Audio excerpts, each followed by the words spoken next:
Standing in the quiet of your mind. Step into the quiet of your mind, where the echoes live, where whisper can turn into weather if you let it give, where a single doubt can bloom like frost on a window pane, and a single hope can rise like dawn through a shattered frame. Walk slow through the corridors carved by what you rehearse, every hallway shaped by a sentence, every room by a verse, every memory stitched into walls like old graffiti scars, every fear like a flickering bulb, every dream like distant star. The brain doesn't check for truth, it checks for repetition. It doesn't ask if it's real, it asks if it's tradition. It follows the footsteps you've taken 1,000 times before. It strengthens the path you walk, ignores the unopened door. So if you tell yourself you're broken, it builds a home for that. If you tell yourself you're rising, it lays a golden mat. If you whisper you're not enough, it carves it into stone. If you whisper you're learning still, it seeds a gentler tone.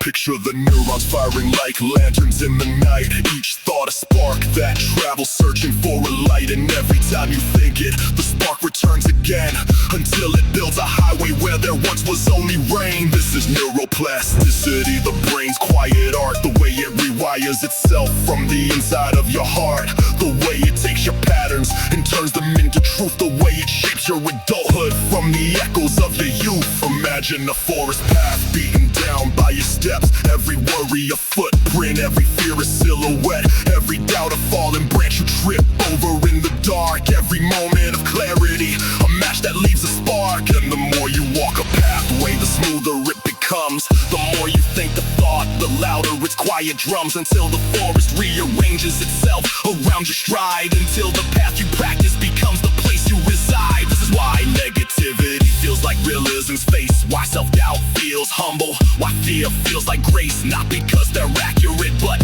because they're well worn, because you walk those roads so long the pavement feels like home. But accuracy lives elsewhere, waiting in the trees, balanced thoughts like fireflies drifting on the breeze. Truth is not the loudest voice, it's the one you choose to feed, the one you practice gently until it grows into a creed. CBT isn't positivity, it's correction with care. It's learning to notice the traps your mind lays everywhere. It's catching the thought that spirals and asking if it's fact. It's choosing a balanced sentence and walking that path back. It's not pretending you're perfect, it's not painting skies blue. It's saying this moment is hard, but it's not the whole truth. It's saying you're not failing, you're adjusting as you grow. It's saying this fear is familiar, but it's not the place you'll go.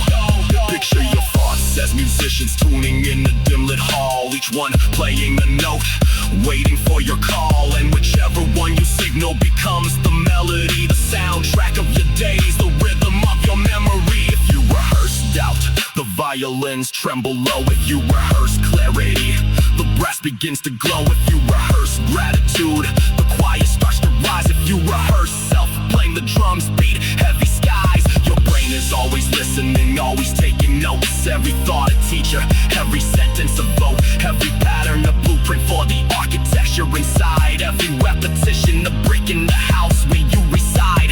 And over time the house becomes the world you see, the windows tinted by the thoughts you let repeat, the doors shaped by the stories you allow to stay, the floors built from the phrases you practice every day. So ask yourself softly, without judgment or fear, what am I rehearsing most when no one else is near? What pathways am I paving with the weight of my mind? What truths have I mistaken for the ones I practice blind? Because you are not your thoughts, you are the one who trains them. You are not the echoes, you are the one who tames them. You are not the pathways, you are the traveler who chooses. You are not the losses, you are the one who refuses. And if you want to change the world inside your chest, start with a single thought, repeat it with intent. Start with a sentence that feels small but honest. Start with the truth that feels fragile but promise.